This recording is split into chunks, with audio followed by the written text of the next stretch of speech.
গত 24 ঘন্টায় 3 জায়গা থেকে প্রচুর পরিমাণে সোনা উদ্ধার করলো বিএসএফ। এগুলো মূলত ভারত বাংলাদেশ সীমান্ত দিয়ে পাচার হচ্ছিল। এই ঘটনায় 3 জন পাচারকারী এবং একজন মহিলা বাংলাদেশি পর্যটককে আটক করেছে বিএসএফ। 3 জন পাচারকারীর কাছ থেকে 48টি সোনার বিস্কুট উদ্ধার করা হয়েছে। অন্যদিকে এই ঘটনায় যে মহিলা বাংলাদেশি পর্যটককে আটক করা হয়েছে তার কাছ থেকে 2টি অবৈধ সোনা পাওয়া গিয়েছে। বিএসএফ এর পক্ষ থেকে জানানো হয়েছে, বাংলাদেশ থেকে ভারতে সোনা পাচারের উদ্দেশ্যে ছিলেন পাচারকারীরা। বাজেয়াপ্ত করা মোট সোনার বিস্কুটের ওজন 5 কেজি 839 গ্রাম এবং 480 মিলিগ্রাম। বিএসএফ এর পক্ষ থেকে আরও জানা যাচ্ছে, আনুমানিক ওই সোনার বাজার মূল্য 4,30,66,165 টাকা।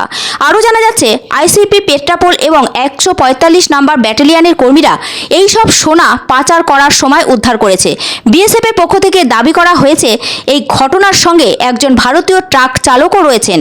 এছাড়া যে বাংলাদেশি মহিলাকে আটক করা হয়েছে তার শরীরে 2টি সোনার বিস্কুট লুকোনো ছিল। যাত্রী টার্মিনালে মেটাল ডিটেক্টর দিয়ে পরীক্ষা করার সময় সুরক্ষা কর্মীরা ধাতব বস্তুর উপস্থিতি বুঝতে পারে। সঙ্গে সঙ্গে মহিলা সুরক্ষা কর্মীরা এসে ওই মহিলার শরীর পরীক্ষা করে 2টি সোনার বিস্কুট উদ্ধার করেন। এই ঘটনায় তাকে আটক করা হয়। ওই বাংলাদেশি ভিসা নেওয়ার সময় জানিয়েছিলেন তিনি চিকিৎসা করতে ভারতে আসছেন। অবৈধভাবে সোনা তার কাছ থেকে পাওয়া যাওয়ায় তার বিরুদ্ধে আইন অনুযায়ী ব্যবস্থা নেওয়া হচ্ছে শুল্ক বিভাগের পক্ষ থেকে। মোট 3টি আলাদা আলাদা তল্লাশিতে এই বিপুল পরিমাণ সোনা উদ্ধার করা সম্ভব হয়েছে। তার মধ্যে 18টি সোনার বিস্কুট উদ্ধার হয়েছে দাসপুর চৌকি থেকে, যেখানে বিএসএফ বিশেষ অভিযান চালায়। একটি বাসকে থামিয়ে 2 জন পাচারকারীকে 18টি সোনা সহ ধরে ফেলে। ওই পাচারকারীরা কলকাতাতে যাচ্ছিল সোনাগুলো পাচার করার জন্য। পাচারকারীরা জানিয়েছেন, আমরা জানি না এগুলো কিভাবে বাংলাদেশ থেকে ভারতে এসেছে। এক অজ্ঞাত ব্যক্তি সোনাগুলো পাচারের উদ্দেশ্যে দিয়েছিল। আমরা শুধুমাত্র সোনার বিস্কুট পিছু 100 টাকা করে পেতাম। কলকাতায় গিয়ে এগুলো আবার এক অজ্ঞাত ব্যক্তিকে দিয়ে দিতাম। এ বিষয়ে অবশ্য বিএসএফ পূর্ণাঙ্গ তদন্ত শুরু করেছে। বিএসএফ এর পক্ষ থেকে আরও জানানো হয়েছে, সীমান্ত এলাকায় আমরা সচেতনতামূলক প্রচার চালাই।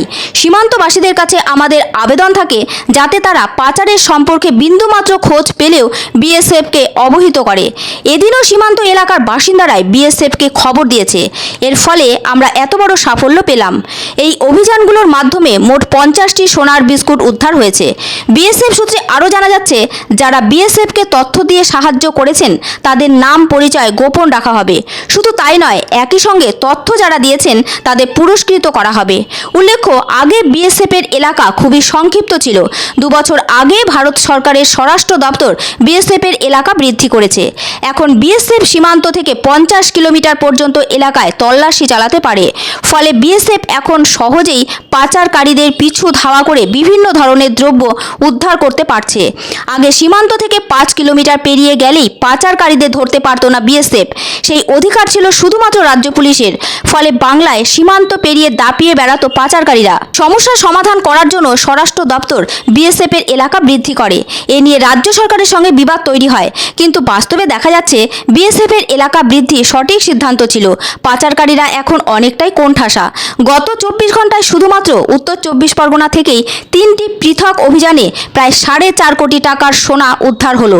আটক হলেন 4 জন পাচারকারী।